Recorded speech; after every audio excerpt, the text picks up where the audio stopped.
एक जंगल में एक शेर रहता था। वह बहुत ही खतरनाक था। उसी जंगल में एक खरगोश भी रहता था। खरगोश छोटा किंतु बहुत ही होशियार था। एक दिन शेर बहुत भूखा था और भोजन की तलाश में शेर जंगल में घूम रहा था। उसी समय खरगोश अपने बिल के बाहर निकलकर धूप का मजा ले रहा था। शेर ने खरगोश को देखा और उस पर झपटा मार दिया। कुछ ही पलों में खरगोश शेर के पंजों में आ गया। खरगोश को लगा कि शायद अब वह नहीं बच पाएगा, किंतु उसने उम्मीद नहीं छोड़ी और शेर से बोला, महाराज, आप जंगल के राजा हैं और आपका शरीर इतना बड़ा है। मेरे जैसा छोटा सा प्राणी तो आपके दांतों में ही चिपक कर रह जाएगा और आपका पेट ही नहीं भरेगा। महाराज, पास में ही एक बड़ा सा हिरन है जो आप पास में ही घास चर रहा है। आप चाहें तो उसका शिकार कर सकते हैं। शेर ने पास में देखा तो एक बड़ा सा हिरन बेखौफ होकर घास चर रहा था।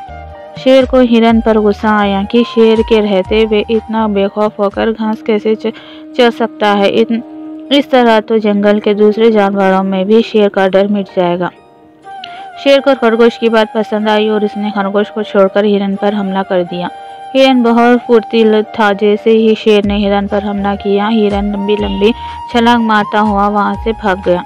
इधर खरगोश जैसे ही शेर के पंजे से मुक्त हुआ, तत्काल की अपनी बिल में जाकर छुप गया। शेर ने देखा हिरन तो भाग गया है, तो वह वापस खरगोश की शिकार के लिए आया, किंतु तब तक खरगोश भी उसकी नजरों से ओझल हो गया था।